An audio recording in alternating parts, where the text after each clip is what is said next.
అల్లూరి జిల్లాలో కొండ చర్యలు విరిగిపడ్డాయి. బొర్రా చిమిడిపల్లి మధ్య ఈ ఘటన జరిగింది. రైల్వే ట్రాక్ పై వరద నీరు ఉధృతంగా ప్రవహిస్తోంది. ట్రాక్ పై బండరాలు వాటిని తొలగించేందుకు రైల్వే కార్మికులు శ్రమిస్తున్నారు. ఇప్పటికే ఈ మార్గంలో రైళ్లను రద్దు చేయడంతో పెను ప్రమాదం తప్పింది.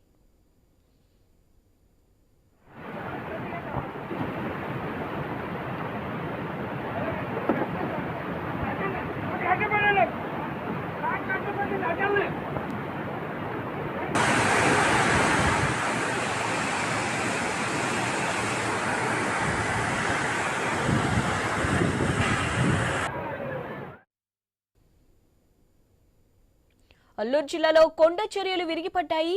బొర్రా చిమిడిపల్లి మధ్య ఈ ఘటన చోటు చేసుకుంది. రైల్వే ట్రక్ పై వరద నీరు ఉధృతంగా ప్రవహిస్తోంది. ట్రక్ పై బండరాలు వాటిని తొలగించేందుకు రైల్వే కార్మికులు శ్రమిస్తున్నారు. ఇప్పటికే ఈ మార్గంలో రైళ్లను రద్దు చేయడంతో పెను ప్రమాదం తప్పింది.